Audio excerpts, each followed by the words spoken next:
You're listening to Podketeers. Welcome to episode 395 of Podketeers. This week we talk about Larry's experience with Genie Plus, changes to the lightsaber building experience at Savi's workshop, we ponder a very important question about Lightning McQueen, Eternals is coming to Disney Plus, and Pixar's Turning Red will be the third film in a row without a theatrical release going straight to Disney Plus. We'd love to hear your thoughts on things that we talked about in this episode. To join the conversation, you can connect with us over on Instagram, Facebook, or on Twitter. Just search for Podketeers. But we'd love for you to join our growing community over on Discord. Joining is super simple. You just head on over to podketeers.com/395 and click on the Discord logo on the page to join us, or you can use the invite link provided in our pinned Instagram stories. If you have any questions, please feel free to reach out. We'll be happy to help you out, but we'd love to see you there. Before we start the podcast, we'd like to take a moment to thank a very special group of people known as the FGP Squad, our podcast Fairy Godparents, because it's their support via Patreon that help make these episodes of Podketeers possible. As part of the FGP Squad family, you get some additional perks like exclusive discounts for Podketeers gear, additional content like the Podketeers After Show, and access to our monthly happy hour calls, just to name a few. For more information on how you can become part of the FGP Squad family, we invite you to check out podketeers.com/FGP. And of course, as always, a super special thank you goes out to the FGP Squad for their continued support. So it's time to do the podcast thing, but before we do, I just want to say, if you're new to the podcast, welcome. We hope that you like what you hear and that you come back for more. And if you've been hanging with us for some time now, we're glad that you're here. So let's get this thing going. Here is episode 395 of Podketeers.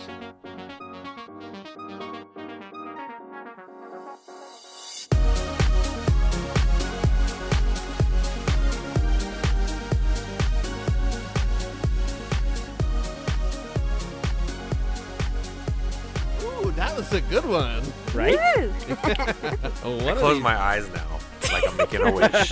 You know what? That's just better. Right. You know what it is? We're all in sync. Like I don't know if I told you, but I'm super late to the party in watching Cobra Kai. And so we're in the season where like the daughter and like the kid that they brought in, I don't know if I should ruin it, but they're doing this exercise where they're walking around this pond thing and they're trying to like feel each other's senses and everything else. That's what happened right now. We're so in sync right now with everything. It's tearing up my heart, but we did it. As long as you don't keep wrong that. In sync, right? Yeah, Wrong no. Watch out. We're about to start a whole fight all right. here. You can't see me. I did the we'll say bye to this part of the conversation. Okay. Bite my tongue there. So many things to talk about today. Andrew, what'd you say the anniversary was today? It's the saddest anniversary. We are recording on the 10th of January, 2022. It is 6 years since the passing of Aladdin Musical Spectacular at Disney's California Adventure in the Hyperion Theater. Yeah, Christmas time. This is crazy. The saddest song in the world. Yeah, it's a sad day. Please bow your head. At least it's still winter. I'll give you that. If we get into Christmas in July, for everyone's ears. We're going to be in so much trouble. YouTube is going to be like, oh, that is dead on. Copyright strike. That sounded a lot like Scuttle, that last part. Oh, there it is. Heyzen's blowing out the microphone. I know, right? Roasted. I just looked at my meter on my microphone and it blew to red and it never went back. All right. Cut it. No, I'm just kidding. Oh, Keep it in, double it. Well, yeah, it is sad. I mean, but hey, look, on the plus side, now we know that Rogers the Musical is making its way to California Adventure. And it's going to be the show that's going to be presented for the next 10 years, maybe. Right? If only. Right? You could do it all day. Wait, are we supposed to say it's not going to? Yeah, we're supposed to say it's right. never No, coming. it's never going to happen. Yeah, It's exactly. never going to happen. It's never going to happen. Aladdin not in will- this universe, No. it's not. No way. Not in this multiverse. Not in this timeline. So yeah, sadly, we had plans to go to the park this week, and we had to cancel them. Things weren't looking great, and we just decided that it was too much of a risk to go this week. So we still have a reservation for February. We're hoping that in February things calm down a little bit more. And Crossing our fingers. We're crossing our fingers that we'll be able to go. And I have to say that it kind of hurt because we were kind of dragging it as close to the day as possible, because you know how you can cancel up to the day before. We were pushing it as much as we could, because I think after you cancel 2 or 3 times, they begin penalizing you for making a reservation and then canceling it or something. I think there's actually a penalty for that, baked into the terms and conditions of the Magic Key. So I'm sad because I didn't get a chance to see the Christmas stuff in the parks this year.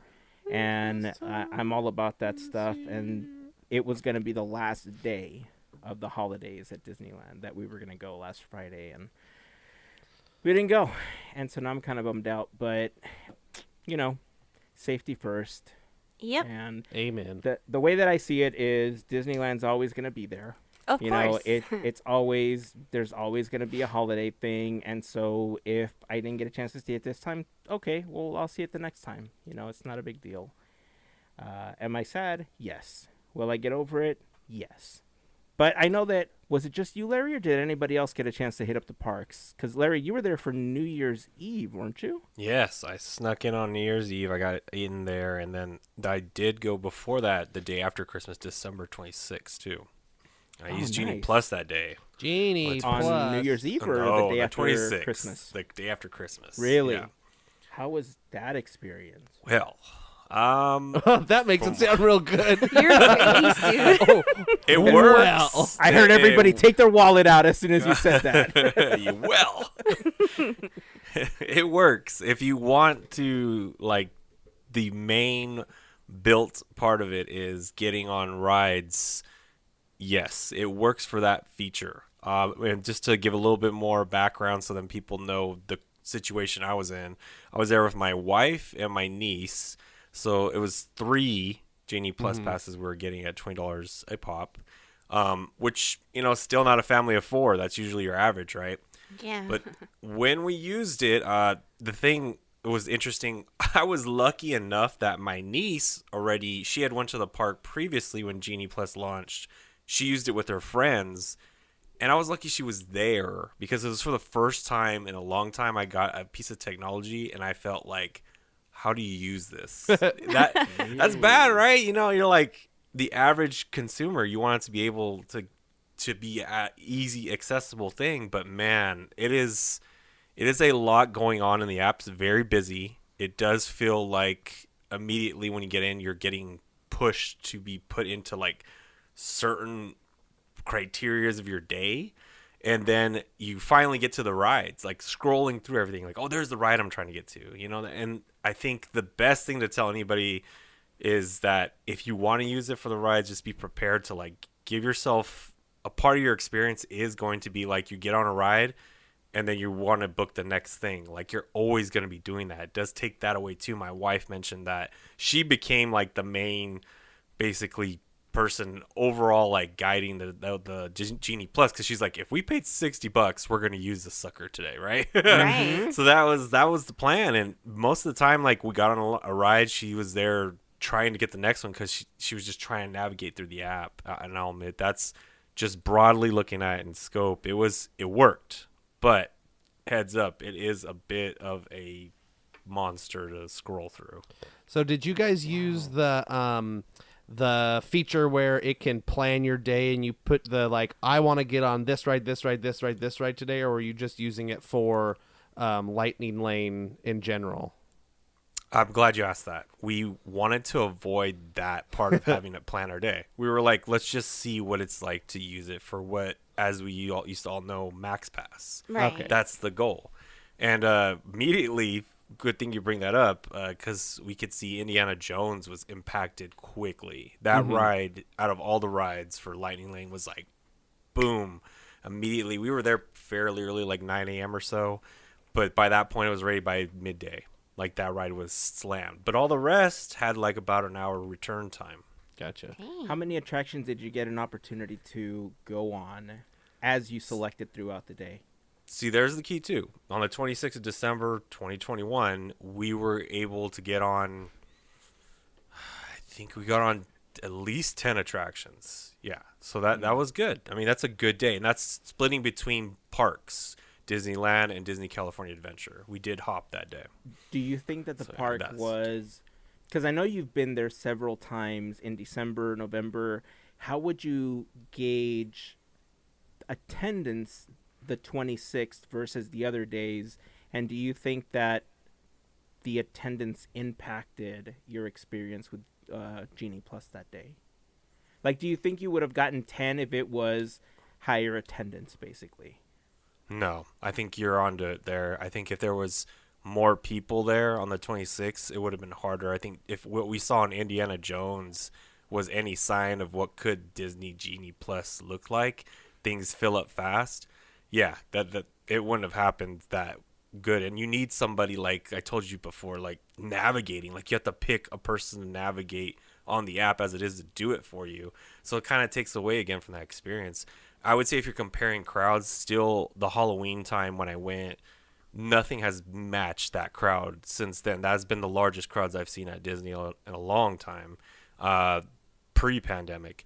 But it was fairly busy. I would say moderately busy, higher. It was not as busy as New Year's Eve, but still busier than a day where you walk in and like by 10 or 11, things are starting to feel a little crowded on Main Street, something like that. Got it.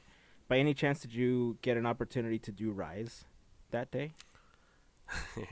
Out of all the things you mentioned, that's the one. No, we didn't do Rise because that's like another additional pass or whatever that. Additional $20 for that one, right? Right, the Lightning Lane add-on, like you're adding on for that one. So we were like trying to stay away from that as much as possible because the last time we were lucky enough before this Genie Plus rolled out, and we all did go there. My wife and my niece.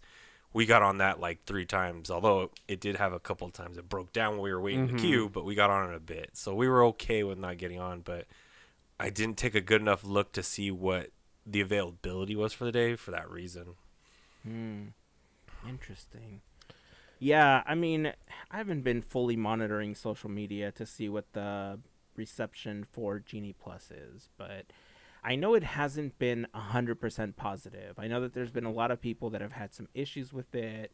Out of curiosity, did you happen to compare the wait times that the app had that day compared to what you were probably experiencing while standing in line and what was posted on the attraction? Heyzen, I did my homework. Good job. I remember you mentioning this, and my niece could vouch for. I was getting in line each time, and I would use the watch timer feature on my Apple Watch to see the matchup like times, and then look at what we waited, and then see what the wait time was. And I could say like what you've been referencing.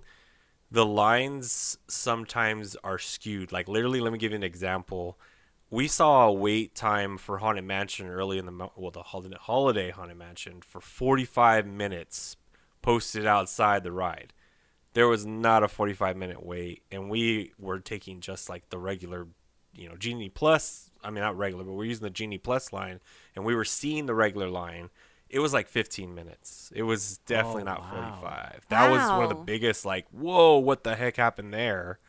And then I'll admit, like, if I want to get to more of a closer gauge, for example, New Year's Eve to December 26th, like just getting in line on New Year's Eve, I didn't have Genie Plus that day. I just did, again, I would put the timer on my watch, see what the wait time was, and that was a busier day. And I'd say that there was some substantial differences in time. Like you were able to get on a ride quicker, than what was posted on the times. That's Disney's giving on the app. So there is a little bit of, I would say either they're still learning data at that time or they're skewing the data to get people in different parts of the park. Like we kind of mentioned could be happening.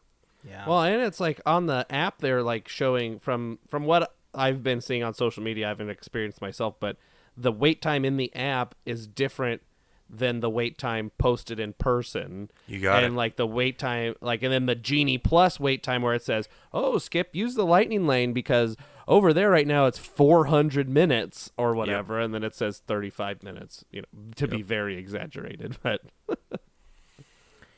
Yeah, I mean, that's, it's a tough pill to swallow, right? Because I fully understand that throughout the pandemic, Disney lost money. At the same time, there's been so many changes that are seemingly affecting a lot of the park goers that frequented the park. Disneyland is very much a Southern California park. The majority of people that visit are from Southern California. And a lot of those people feel slighted at this point, because of how Magic Key was being treated, and some people are having a really difficult time getting a reservation, especially at the beginning. I feel like now it's a little different, and I'm not sure if it's because more people are stepping up. There is some talk about a class action lawsuit or something that's happening against Disney because of the fact that reservations couldn't be made by Magic Key holders.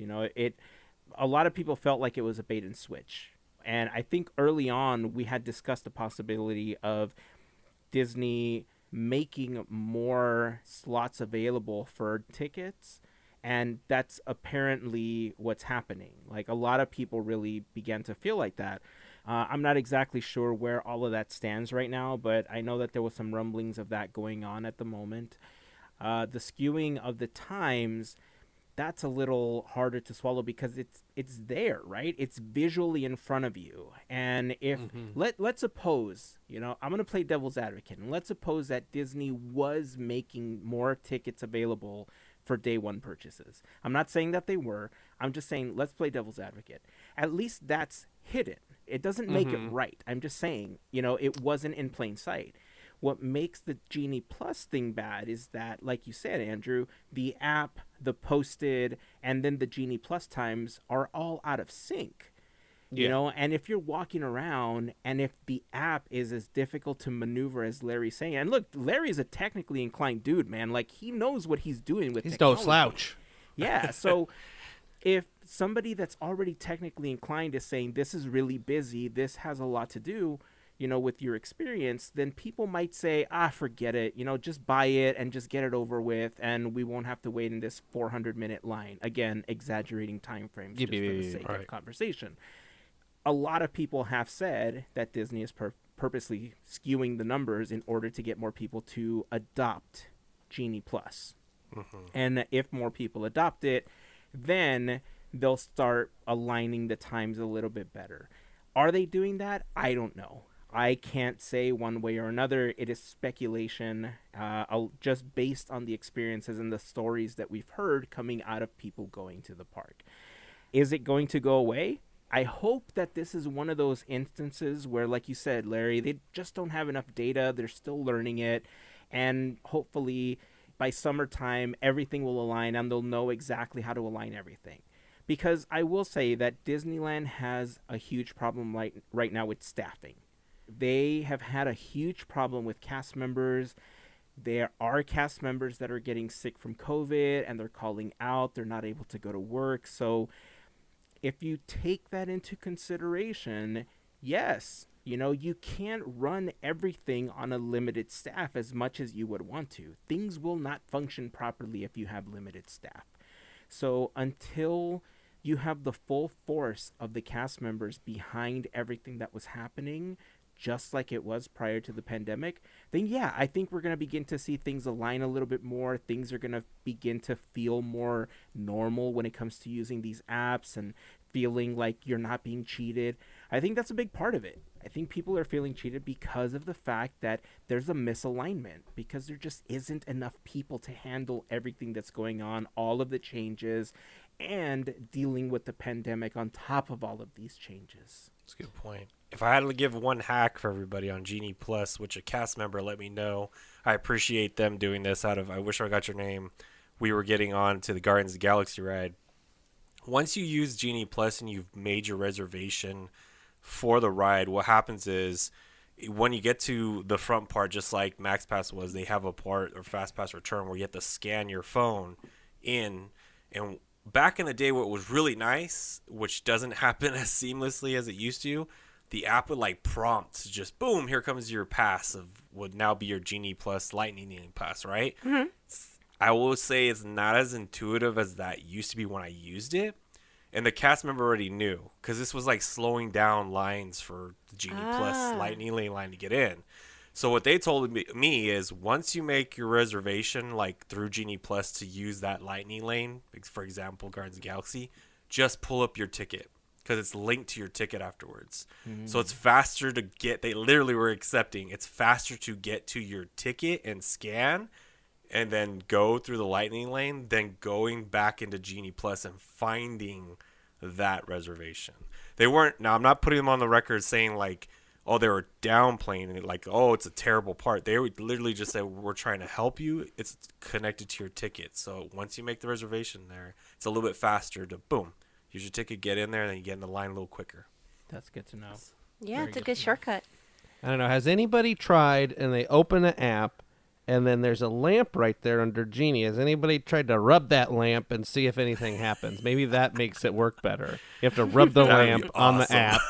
Right? You magically just get 3 wishes from Disney. Gosh, yeah, that three would be great. three fast passes. Wow, that is a Three cool lightning idea. lamps. Seriously. Anybody tried rubbing that lamp? I don't know. Genie, I wish for this service to go away. Yeah, I wish for your freedom. I wish for No, your it's going freedom. to last Exactly. forever. It's right. going to be here forever. Too late. We already wish for his freedom. Go. Well, if anybody out there has had an opportunity to use Genie Plus, and especially the feature of it planning out your day for you, I'd be interested in hearing how that went, because I know we talked about this not being particularly for us, and Larry, I appreciate you getting it and giving it a shot to kind of give us, what the experience was like. Because you're right. I mean, per person, family of 4 and everything, it gets expensive, right? Just for the opportunity to get these passes.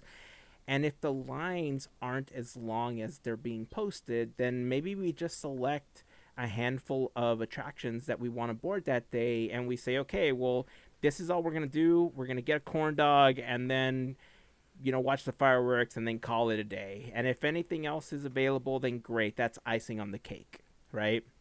After all, we are magic key holders, so we can kind of go back whenever, as long as things don't hit the fan, as they have been at times.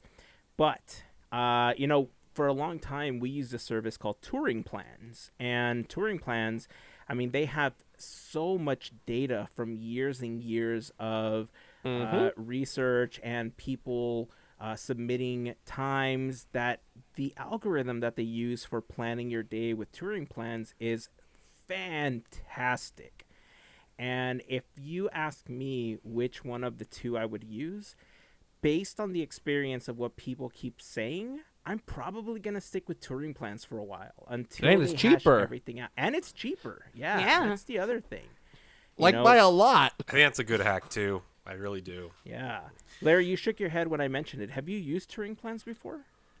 Well, there's what I was going to lead to. On January 1st, when things were busier, December 31st, New Year's Eve, that's when I decided to pull up Touring Plans. I was like, let's see what this works out, being now that I've used Genie Plus a few days ago, and then I've gotten a couple of lines, and it worked well. I got on Snow White, I think, and then I jumped on to Alice, and then usually don't ever get on. I never at that time of day go to Fantasyland.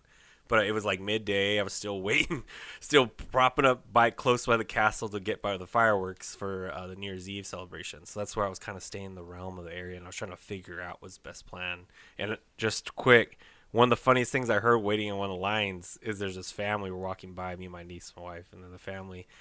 She's on this call with somebody, and perfect example. Mom, you got kids yelling, and his kids like crying, and she goes, being in line is a part of Disneyland, okay? So it's one of the best things ever. It was so good. Mom, Oh, yeah, exactly. It my was so good. feet hurt. I mean, she's not wrong. She's not. It was a not good wrong. one. It was so You're good. gonna Back learn in my today. day, Back in my day, we had paper tickets and we brought them up. And they said, "This is my fast pass." I mean, there have been some record-breaking lines, like obviously with Rise opening, Galaxy's Edge in general opening, the opening of Star Tours, which they had to keep the park open because there was just so many people. The opening of Indiana Jones had like a 5-hour plus line when it first opened. So, I mean, look, she's right. I mean, Yeah. standing in It line was is a part of the experience perfect. regardless of the park that you go to. Are there ways of facilitating that? Yes. And that's what Disney's banking on, right? That you have a kid that complains enough and then they pay the $20 and then they're like, how do you use this app? And then the 5-year-olds are like, this is how you do it. And then, they get on. Maybe. So Maybe. I don't know. That's a bad Touring example. plan's good. Just like Roblox, like do or whatever they play. There we go.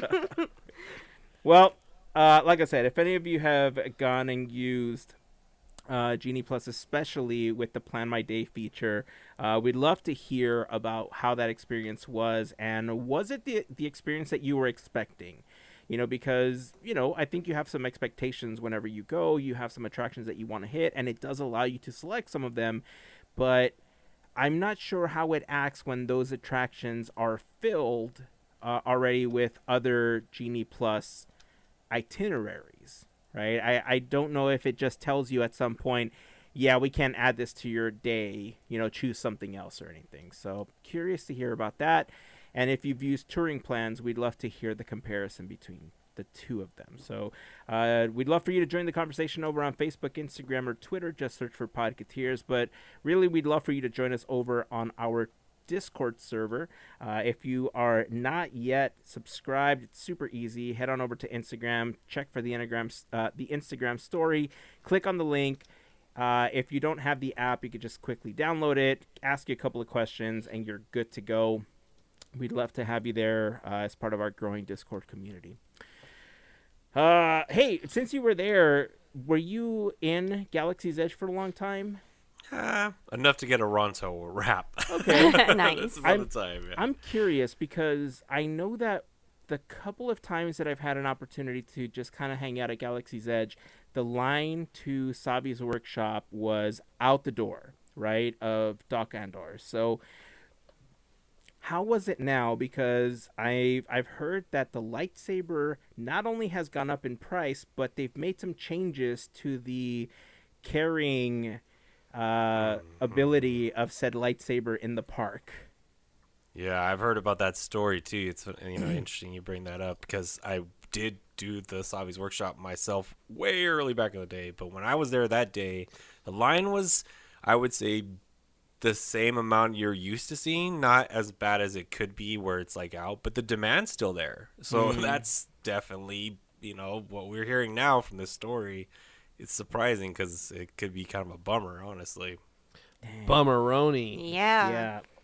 So those, if you're not familiar with what we're talking about, there was some reports that the lightsaber, which the experience in Savi's workshop was about $200. And as part of that $200 experience, you got the entire show. You got an opportunity to build your lightsaber to whatever specifications you wanted.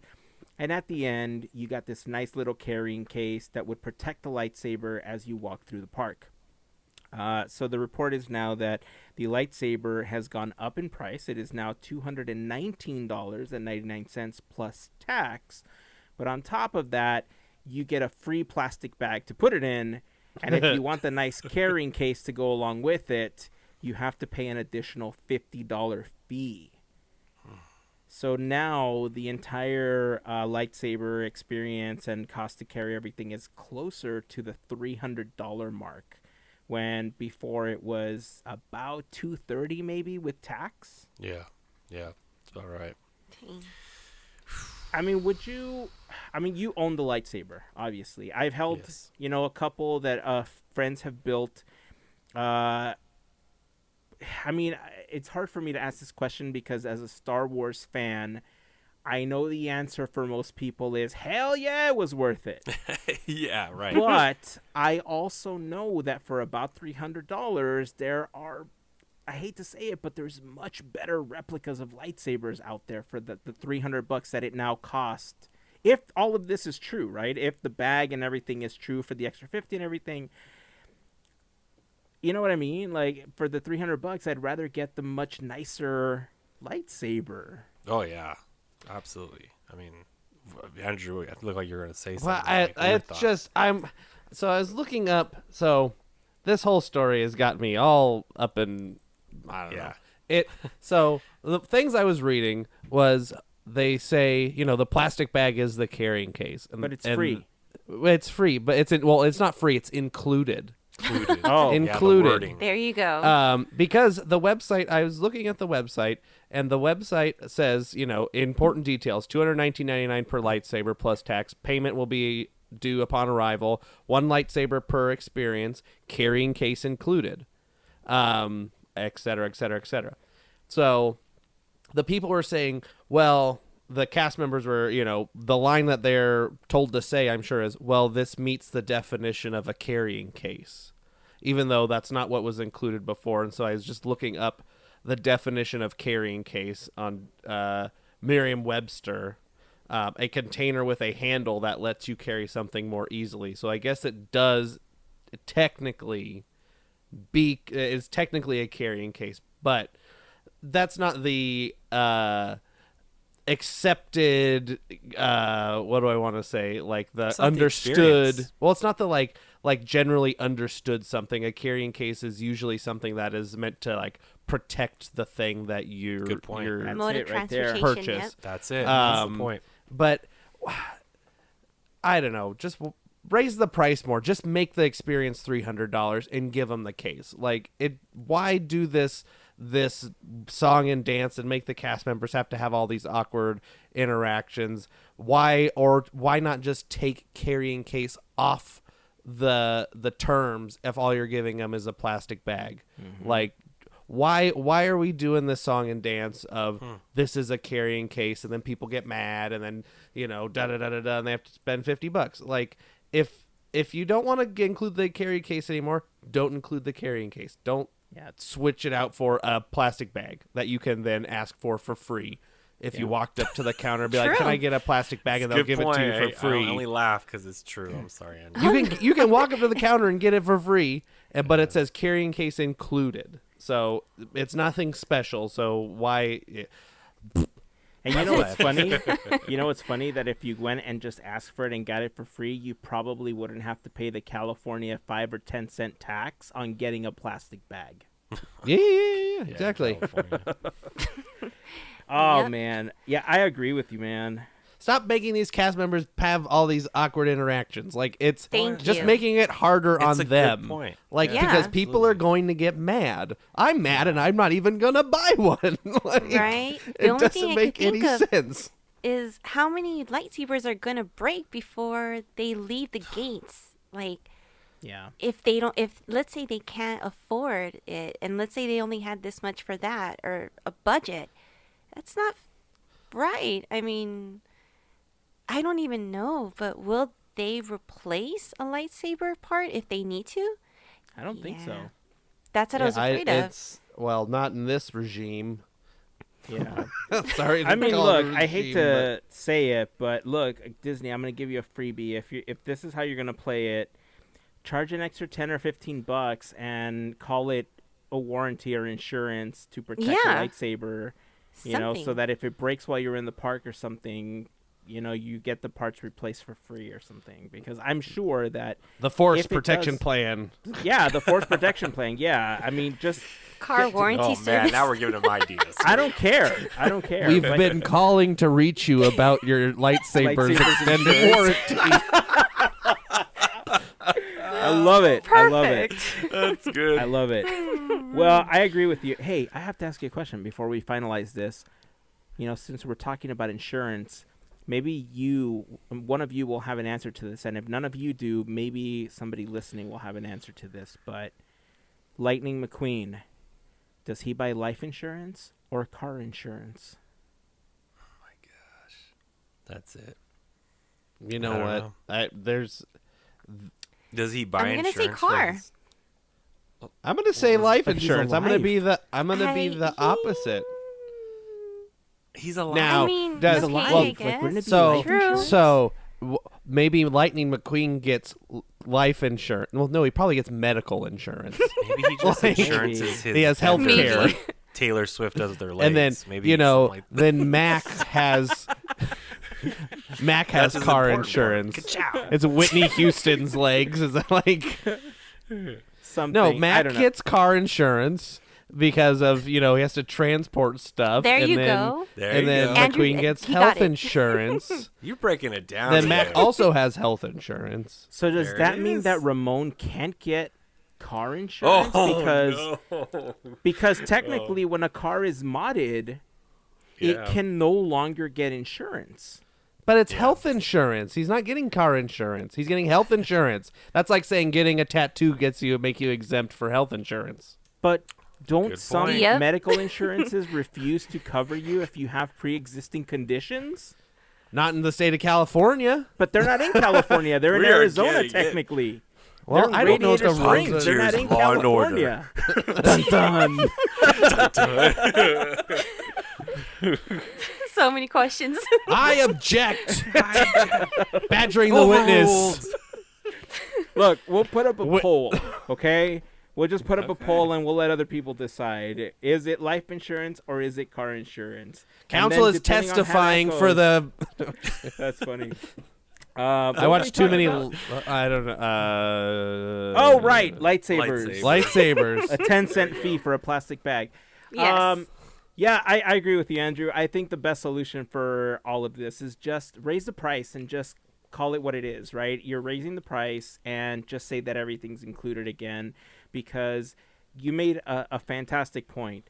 Since the pandemic changed how we experience the parks, really the cast members are the ones that are suffering the most, because there's so many people that have been used to experiencing the park in a certain way that, yeah, I get it. Not everybody likes change. A lot of people expect things to be the same from the last time that they went. They're never going to be like they used to be, sadly. You know, that's, I think, a reality check that we all need to have. Things are changing, and they're just going to continue changing the way that they are.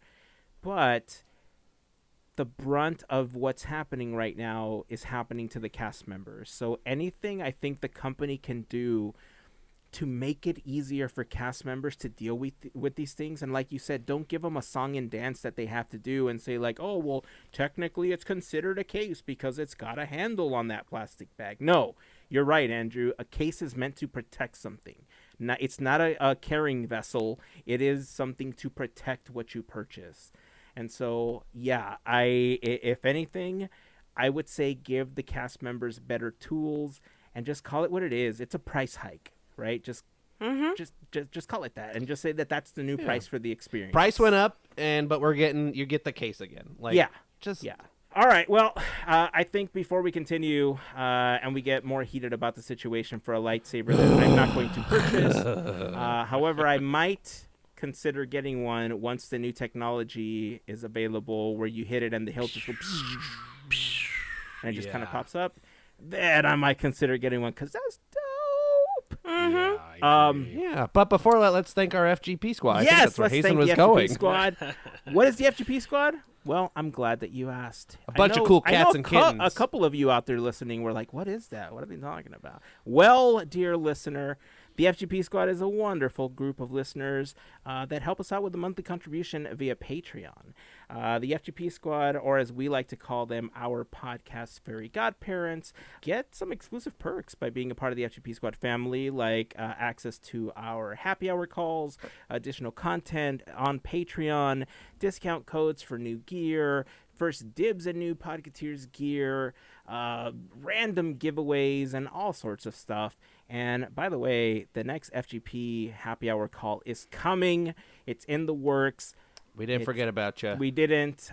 With all the holidays and everything going on, we knew that it was going to be difficult for people to get together, so we just kind of opted to let everybody celebrate the holidays. And so now we're getting back to it. We're doing it January style for the next happy hour call. I don't know what that means, but it felt appropriate because it's January. I'm being literal. Yeah. I don't know. The point is, it's happening. It's coming. And if you're part of the FGP Squad family, you do get an opportunity to join us on those happy hour calls. If you are interested in becoming a part of the FGP Squad, head on over to podketeers.com/FGP for more information. There you will find a list of some of our top contributors, link to our Patreon, and some other information about the FGP Squad in general. So if you have any questions, please feel free to reach out to us. But, of course, to all of the members of the FGP Squad, we just want to send a huge thank you for your continued support. Let's see. Hey, so Eternals is coming to Disney Plus this week, actually, the day that this episode releases. Did any of you get an opportunity to watch that at the movies or drive-in or anything like that? No, didn't get a chance. Did you want to? Nope. I did. I just Kind kind of. of let it slip by. Like, you talk about Yeah. the holidays. I mean, Yeah. I don't know. Because it came right before, what, Thanksgiving? It did. It did. Yeah. And, when there's a film that I don't know enough about, and, Eternals was definitely one of those films that the characters, I just don't know enough about them to be able to talk about them. I really did my best to stay away from social media because I knew that the cast and I knew that the story behind it was going to be different enough that people were going to say it wasn't a Marvel film, that it wasn't going to live up to the standards of what they felt a Marvel film should be, right? Sadly, that did turn into a talk about representation and everything, which should never have been the case, right? I think we've made leaps and bounds forward as far as representation in films, and the fact that so many people were represented in this film, I think, is fantastic.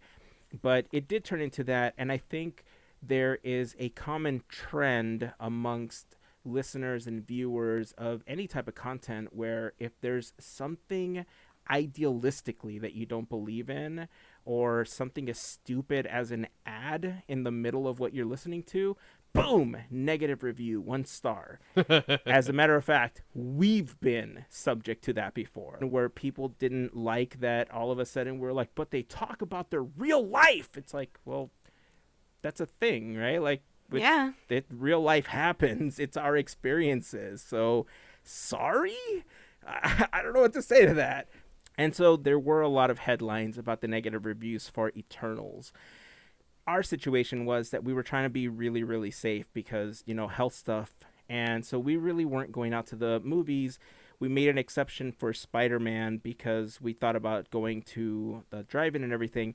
And as a matter of fact, knowing that the drive-in was also playing Eternals, I figured, okay, well, maybe we'll go the week after. But the week that Spider-Man released was the last week they played Eternals at the drive-in that we were going to go to. Of course it was. It's fine. I mean, it was close enough that we knew that it was going to be coming to Disney Plus this week. It gets released.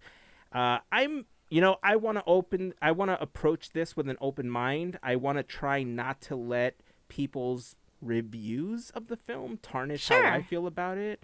Mm-hmm. So I don't have much to say about this one, but I'm excited to watch it because the Eternals does set up a lot of the stuff that comes forward in the next phase. So, I hope that it does that in a way that as a comic book fan, I can walk away thinking like, okay, this wasn't Captain Marvel, right? Okay, look, I've seen Captain Marvel again since then. Ever since she gave me that shout out at California Adventure, she's kind of growing on me. I have to admit, I don't feel like I did about Captain Marvel as much anymore.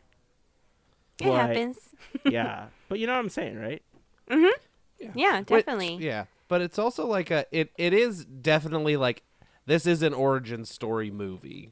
Like, and those just kind of get a bad rap in general because it's a lot of just exposition. It's a lot of like, we are here because of this thing, and we have to do this, and then here's this guy, and this is his power, and there's like 9 of them or whatever, so we got to show them all. So I'm sure that, it's probably not the best Marvel movie. I mean, there's 20 whatever of them, so it's hard to be the best one.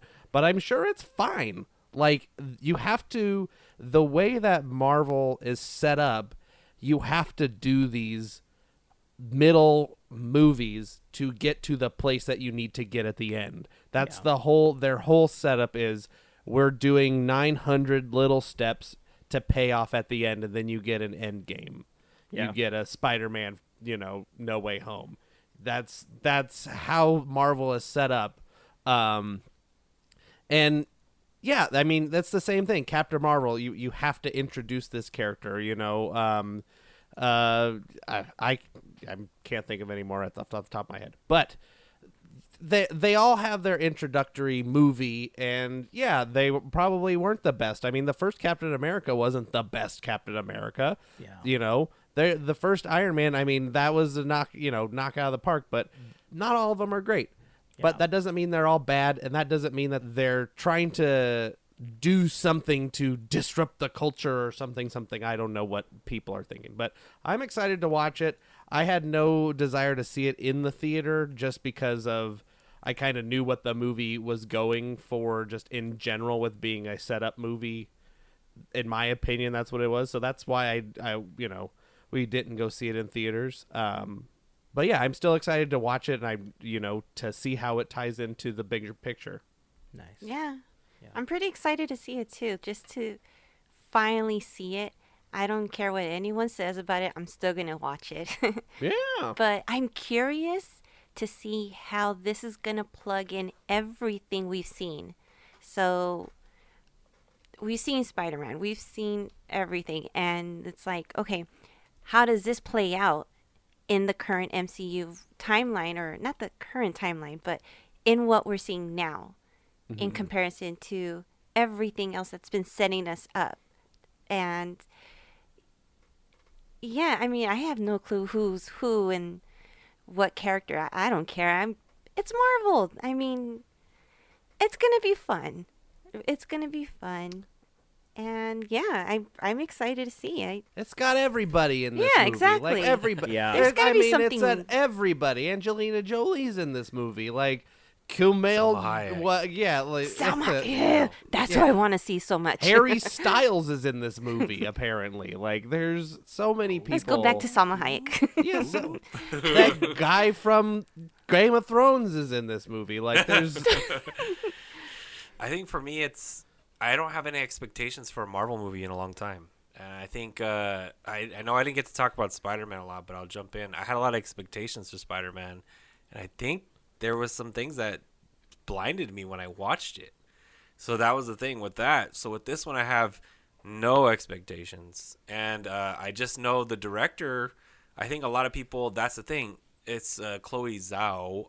She's not known for like a lot of movies, but the ones few, she's like I would say if you're comparing it to somebody as a director, people compare her like, she's like the young, good director that someday is going to be, oh, remember when you were doing these movies and now they keep doing more movies. But it wasn't Marvel. That was not like her go-to. So I'm going to watch it in a way where, yes, I want the characters, but I don't know that much, enough about them, so it's fine.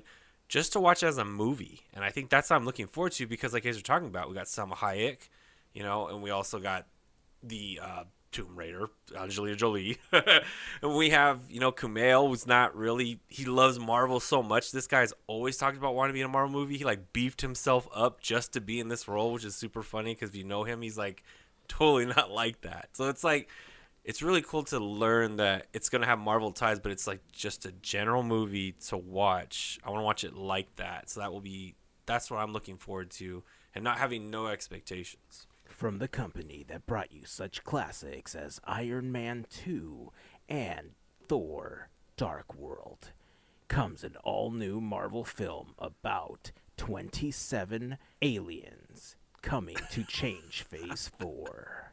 There you go. Yeah, There it is. I'm kind of there with you, man. Like I said, sadly, it's got a really low score, and it keeps popping up, right? Because my, TikTok For You page algorithm or whatever knows that I tend to watch, certain Disney and Marvel things. It knows what to throw at me. And so sometimes I'll try to throw it off and I'll go into like gardening TikTok or, something different so that, it just does these like random things. And it's like, where's the algorithm going? We don't know what you like, Heyzen. Oh, no. That's right, TikTok. I'm onto you. So, I don't know. I'm excited to see it. But I mean, the last thing that I saw was that it had like a 50% like Rotten Tomatoes score.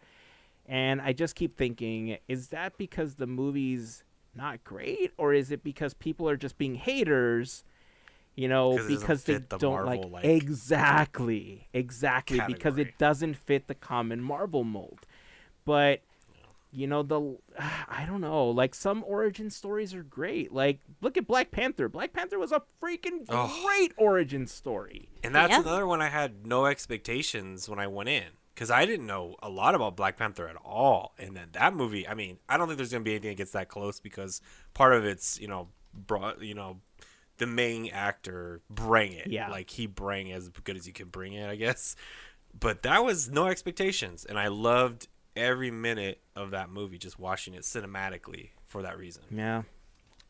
Well, again, once it releases, obviously we'll have an opportunity to watch it. We'll talk about it in an upcoming episode. We could talk about what we liked and didn't like about it.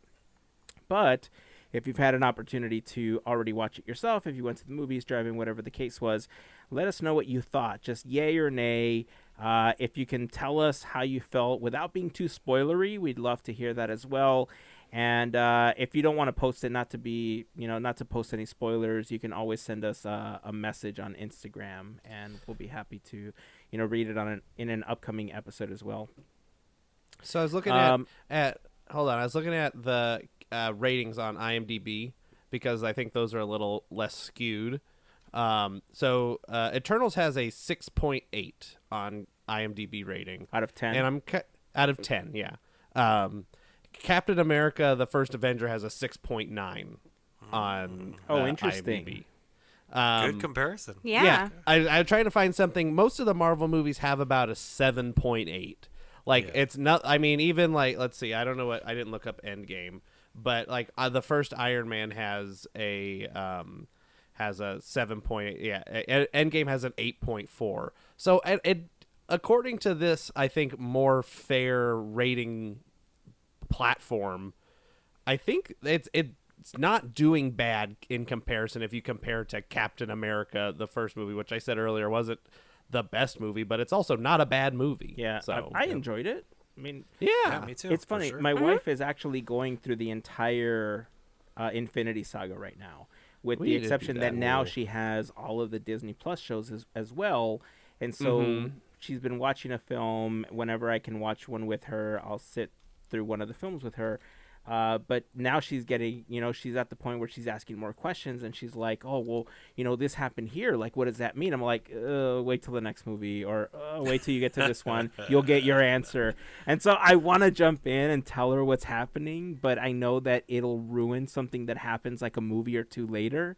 So my wanting to talk about that, like I'll be glad when she's finally done with it, because I'll feel like we'll have so much more to talk about once it's over. I just don't want to be like eyes wide open when certain things happen and she's like, oh no, something big's gonna happen, you know what I mean? Because I'll just be giving stuff away the whole time. So Yeah. hey, since we're talking about movies, Turning Red, Pixar's next film, which was supposed to be in theaters in a couple of months this year. I was looking forward to seeing another Pixar film at a movie theater, because the last few films that they've released have gone straight to Disney Plus. We saw it with Soul. We saw it with was Onward also released on Disney Plus? Yeah. So Onward had had the a paid split, thing, right? though. Oh, it had a Yeah. premiere. Yeah. Okay, so Yeah. it had the premiere plus release, so you did have to get that. Then I think Soul was the same. I think you did have to pay.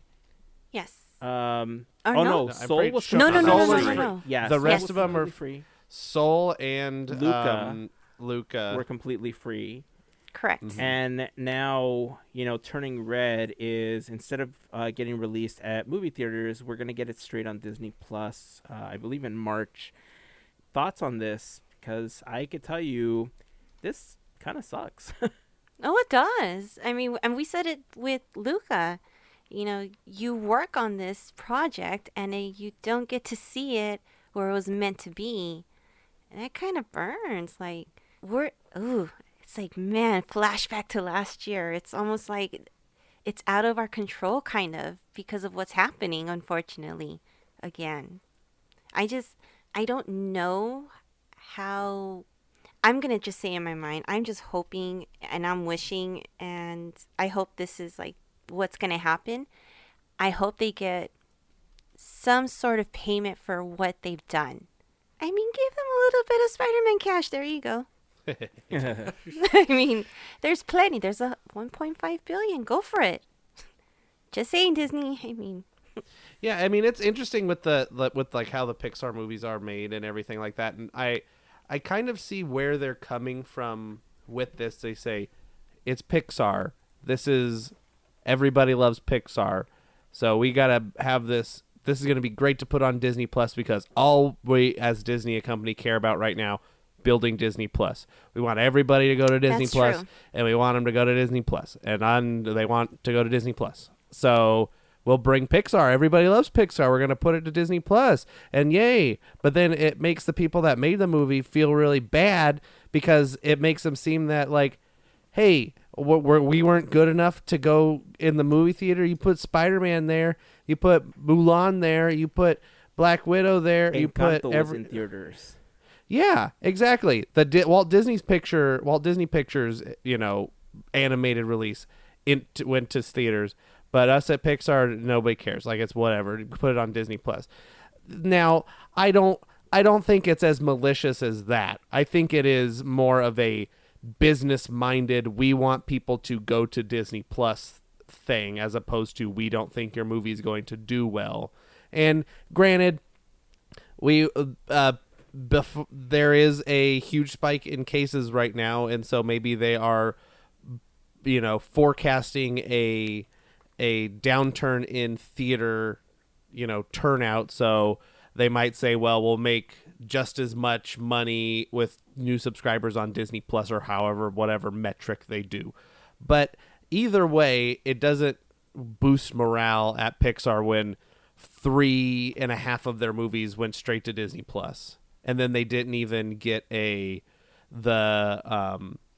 be considered for a paid up, the premiere access, saying, oh, you're not good enough for premiere access. You don't think we're worth the extra $30 or whatever. So it's stinky for them, but I'm excited to see it, I guess. It's like two-handed thing, like a double-sided thing. Yeah, I think looking at it now, I agree with every point, including Melissa. Like, I hope that they found a way that they don't lose bonuses because of this, because I know that sometimes these contracts are built out years ahead when they're making these movies because they take a long time. And you would hope they wouldn't lose any compensation if they did, that they did what they did with Black Widow and helped out and found an agreement. And then obviously Andrew's saying it's just, for the people, the animators and the storytellers, it's a bit of a blow, but you got to look at it in the place of you are like the children's come to with Pixar movies. That was always the goal, is trying to keep it child orientated, right? And they need to boost those Disney Plus numbers because we've been seeing, like Heyzen, you bring out the podcast, like they level out sometimes their numbers, and Netflix is still growing according because they just have more things on their channel that are not just child based or like user friendly. Not user friendly, but like family friendly. There you go. I think the big thing for me, what this does now, which is scary, I think for Pixar, if I was at Pixar, what I'd be scared of and kind of feel a little bit more uneasy about the whole thing, is this puts a lot of pressure on the movie Lightyear. Because if that doesn't pay out like everyone's thinking it's going to pay out, it starts looking like a trend that you don't want it to look as, that, oh no, like maybe Pixar doesn't have that same shine as it used to. When it's just unfortunate because it's just not fair if they keep putting them on Disney Plus. It's just not giving it that theatrical. there is a part of it being in theaters that gives it a little bit more of the, don't spoil it, go watch it yourself. You know, the be in the theater with the popcorn. We talked about this before. So it's tough. It's a tough point. That's the part I feel for them. Like, the pressure has to feel big because you know that one's got to stay in theaters. Lightyear is the money shot now, I feel like, for Pixar. Yeah. And, you know, the funny thing is that it kind of revolves a lot around the Scarlett Johansson thing, right? Because she was expecting to make money. Like, her original contract had something to do with how much she made at the box office was going to essentially correlate with how much money she made in the end. And without it getting a box office release, then she wasn't going to make as much money for Black Widow. And so that's kind of what we're seeing, right? Like, on a monetary standpoint, Soul is technically seen as one of the biggest flops for Pixar, and yet I think it's one of the best movies that Pixar's ever released. Right, but in Agreed. comparison, like, it only made $7 million, but because it didn't have a full theatrical release when you compare it to some of the other stuff. Whereas something like, let's say, Cars 3 did have a full theatrical release and made $383 million. If you want to talk about a flop, maybe you should start looking at the lineage of some of the sequels that you've made. Right, this was a thing that Gavin and I used to talk about a lot, where he just didn't like sequels, right? And I can understand, like, why sequels happen. It's why we got a Toy Story 4, because you're banking on characters that already exist, and that's great. You want to use the franchises that you have. You want to put them to use in the parks. You want to keep them fresh in people's minds so that they don't become obsolete in the parks.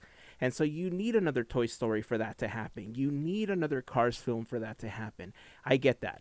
But when you have movies like The Good Dinosaur, right? Man, I love that film. Like, I get so much flack for that. And The Good Dinosaur barely made over $300 million as well. You know, but it doesn't have good representation in the parks either. You know, you throw Arlo in the parks, how many people are going to all of a sudden want to see The Good Dinosaur? You know what I mean? It's all about Nobody, they're going going to say, that's a dinosaur. Like, yeah. But that's the thing. Like, I don't know. I feel like there is a part of all of this that does feel like Pixar is kind of being treated as you're not the Disney studio. And that kind of sucks, right? Because I don't feel that was the trend before. And had it been handled differently at the pandemic, I don't know. It's really difficult to make these calls. I don't know what the rhyme or reason behind it is. I know at the beginning it was easy to say, hey, you know what? We're going through a really crappy time. Let's just release Soul for everyone to see on Disney Plus. Nobody can go to the movies right now. Okay, I get it. But things are opening. People are vaccinated. People are willing to go see this in the movie theater. We saw that with Spider-Man, right? mm-hmm. Why can't we see that with Turning Red? Yeah. You know? I mean, this is the only thing I can think of as well. Like I said a second ago, I think they're forecasting, because this was set to be released in theaters. It's not like it was always set. They had a release date. It was March 11th or whatever. Yeah. January. When was it? Whatever March the day. March 11th. March 11th. Yeah. It was going to come out in theaters, and they said we're changing it. It's going to Disney Plus. So they did have plans. It's not like Soul and the other one. Luca. Luca, thank you. Yes, Luca, where they never got a theatrical date. This one had a date, and then they pulled it. So my guess is that there's some thing where they're forecasting the decline because of Omicron and, you know, the Flu 19, I don't know, all the different variants, the Widowmaker, I don't know, all the different things that are coming with the COVID stuff. But anyway, that's the only thing I can think of that is not the that's like the least worst thing I could think of. Is this is why they're doing it, because they are thinking that the theaters are going to to take a big dip, and so they don't want it to look like a flop in the box office, so they'll just put it on Disney Plus so there's no numbers to show. But why not delay the release again? Like, why not release it as a summer film instead? Historically speaking, Because they have enough stuff coming out in the summer, maybe? I don't know. I haven't looked at the slate. The Lightyear movie is supposed to come out this Because then summer, they'd have to right? push Yeah. everything else. But if you think about it, historically speaking, films released in March don't do very well to begin with. Like, people don't really... You don't have these, like, smash hit movies until, like, May or June when it kicks off the summer season. And if that's when Lightyear's coming out, great. And, you know, like, the beginning of summer...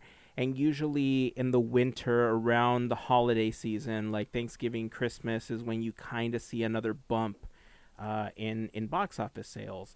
Why not delay it again? You know, I don't know. Maybe I'm getting more heated than I need to be about this. It's hard. Heyzen, Beauty and the Beast was released in March. Oh, Yeah, I know. I'm not saying that it's impossible. Batman versus Superman was released in March. I Captain made my Marvel, point. Hunger Games. The other, And that proves my point. Zootopia was released in March. that was a when you Logan, bring up Black Zootopia, Panther was released in March. Oh, yeah, okay. All right. I think stand that's corrected. Marvel. That's a bit. I would say Zootopia. I do agree with you too, Hazen. That Zootopia was a very cute, cool movie, right? when Made it over came $1 billion worldwide. But what really kicked it into I think a fan favorite is when they started bringing them in the park in like DCA, and they had like those photo ops you could do with them. I think that really helped with the children and the people that had seen the movie and the families that really bring that to a different level. So I do agree with you that too, like bringing it into the parks, into that realm. Like we don't see the same kind of advertising that we used to. Yeah, the marketing's not there. It's not there. Right. Right. That I haven't seen, besides when we saw Spider-Man and saw, was it Spider-Man? We saw Sing 2 and saw the Turning Red preview. Besides seeing the like once on YouTube when the trailer premiered on like the Disney the Pixar like Instagram, those are the only 2 times I've ever seen any advertising for Turning You're Red. right. That You're right. it's There nowhere. hasn't been any. I've seen the Lightyear thing like 8 bajillion times. Yeah. But I've not seen anything for Turning Red. So that doesn't bode confidence for them, and I don't know. Somebody gets paid a lot more than I do to figure all this stuff out, I guess. I mean, and that's how it's kind of been for the last couple Pixar films, right? I mean, well, I don't know, because I remember seeing a lot about Luca. Like, I think there was a lot of posts, a lot of fanfare around Luca. And so that's why this one is, I don't know. Well, there was a lot for Soul, too. I remember a decent amount of advertising for Soul as well. Yeah. So, I don't know what... Yeah, I mean, you think they'd have to have these advertising campaigns like way in advance, to make sure everything's in line. I'm like, okay, we're going to release it on this day and da-da-da-da-da, just by the nature of how these things work. So it's very bizarre just how it's all playing out, and I'm excited to see the movie either way. It looks very funny. It looks really funny. I It think looks so, too. adorable. Yeah. You know, I was curious, since we were talking about box office, I was curious to see how Encanto was doing, considering that it did get a theatrical release. And maybe because of the fact, like you said, you know, with Omicron surging and everything, maybe they are just afraid of it looking like a financial flop, regardless of what the film, you know, how good the film is. Mm-hmm. But since debuting on Thanksgiving, like we're a couple months in, and Encanto's only made $92 million in North America, and it's made $215. That's not global. So the 215 number is low, but 95 in America isn't. That's a decent number. Like, Right, and it's close to 100 million. Like that's still pretty good for America. Right. Like one country with 300 million people in it. right, but the film had a budget of $150. Yeah. So I mean, but you got that overseas stuff. So I've been listening to a lot of Blank Check recently, the podcast, and they do these numbers all the time. So it's like I have a fresh in my mind, like comparatively. But yeah, that's a lot of money. But hopefully it makes more.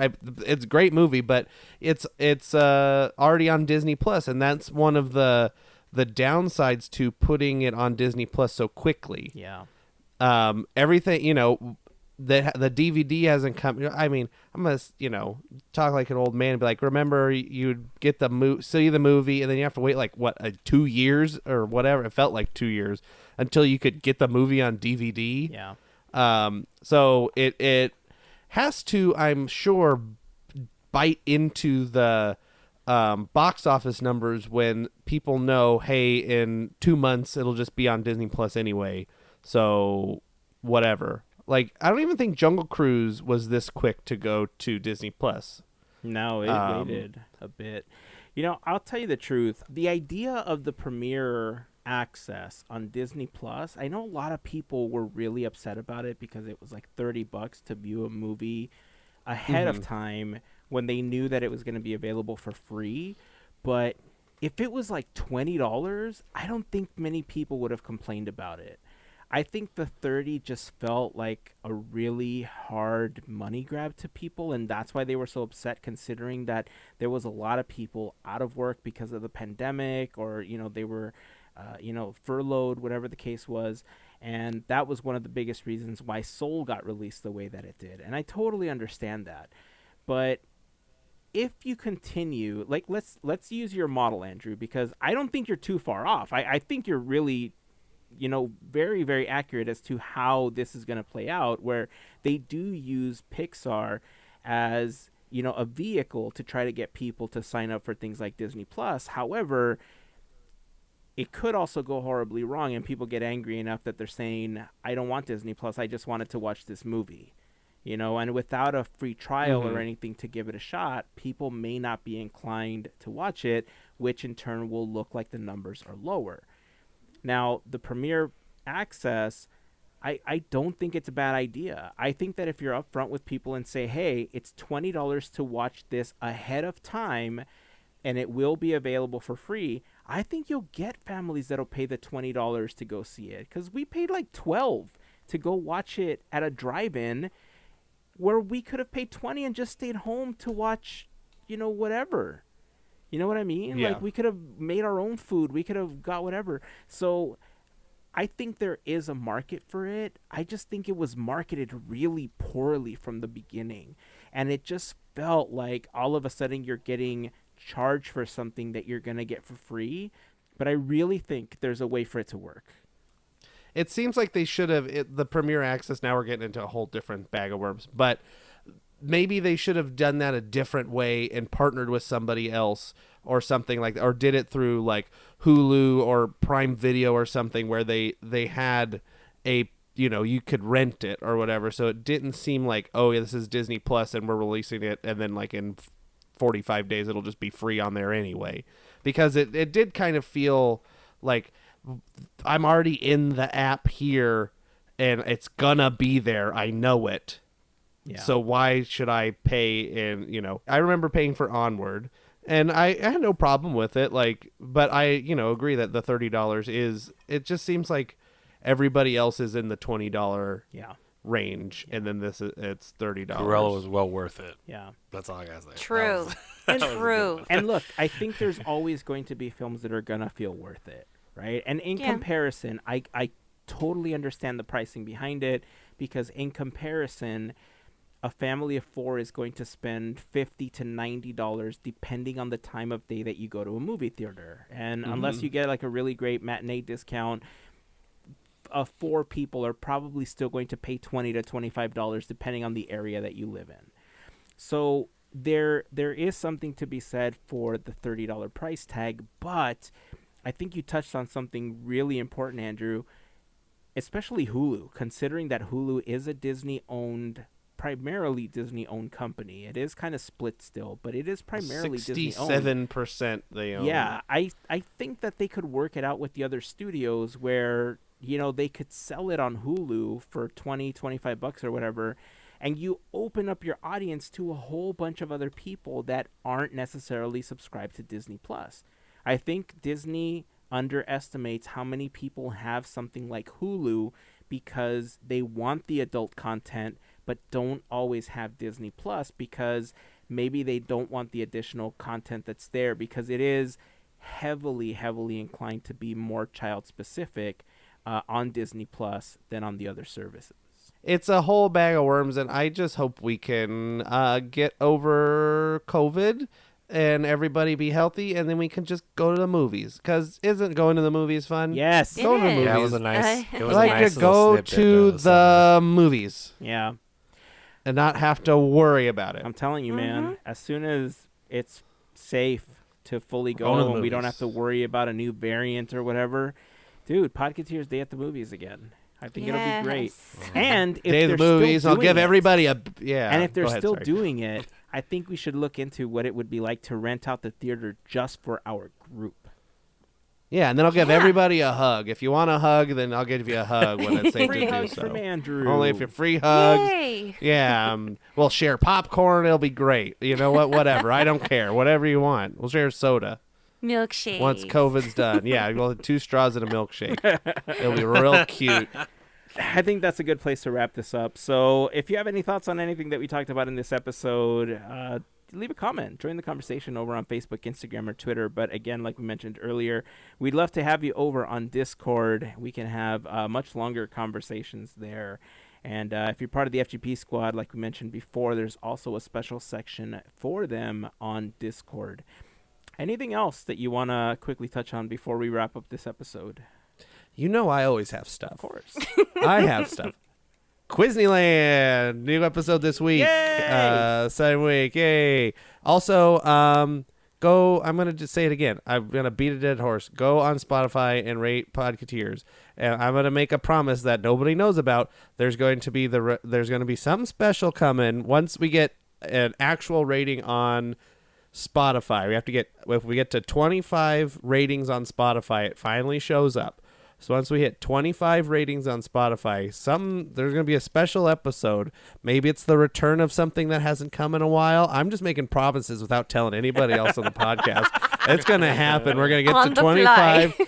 I'm We're just making it up. watching you do There's this. going to some cool episodes going to come. Maybe it's the return of a beloved segment on the show. Maybe it's something different. Who knows? But we got to get to that 25 ratings on Spotify. So that we know there's hundreds and hundreds of you listening on Spotify. That's true. Maybe even more. I'm sure it's at least hundreds. I don't know. It is. There's at least more than 25 of you that listen on Spotify. That's true. And so, That we know for sure.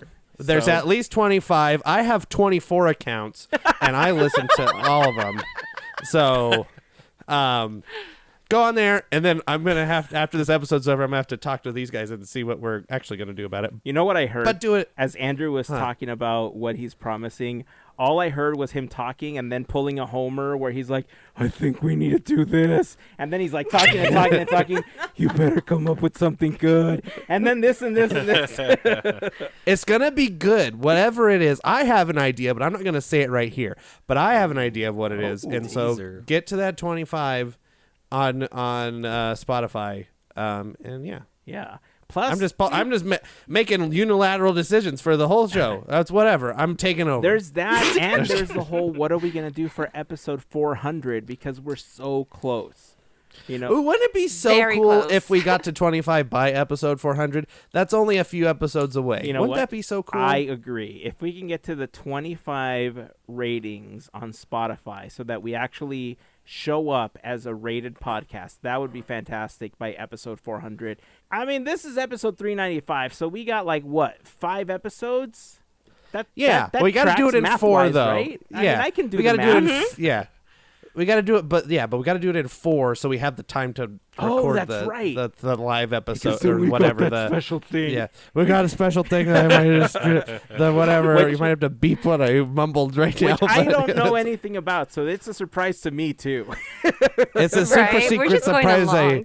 I just came up with right now on the spot. So pressure. nobody, yeah. Well, I'm it's gonna be interested. cool. I'm intrigued. I'm gonna go leave my Yeah. comment on there because now I might have to open 25 accounts just to leave the comments on there, just because I'm curious about what Andrew's planning. I got a great plan. It's gonna be a lot of work for everybody, but it's gonna be a great plan. More work. Yay, lots of work. Exactly. All right, that's going to wrap it up for this episode. FGP Anyway. Squad, we got a happy hour call coming soon, so make sure to set your reminders once we post that on our Instagram stories. We miss all of you, so we're looking forward to the next call. It's going to happen towards the end of January, so stay tuned for the information as soon as it's available. And I think we have fun on a more adult level, especially when we do the happy hour calls. So it's always fun because, the podcast itself is rated PG to some extent. It's rated somewhere between G and PG, I think, because, we have kids that listen. I know my kids listen. I know our friends' kids listen. And so we try to keep it what we used to call minivan friendly so that everyone can enjoy it. But happy hour, oh boy, that's a different story. There's Ooh, this one's for the minivan right here. Fart. the kids are going to be busting up. So there you go. That's for you kids. I guess that's what we're going to end it on. So until next time, keep dreaming, keep moving forward, and always remember to pass on the magic. Have a fantastic week, everyone. Bye. See ya. In the magical justice system, there are two equally important groups, Andrew and Heyzen, to car insurance. These are their stories. Dun dun. These are their stories, yes!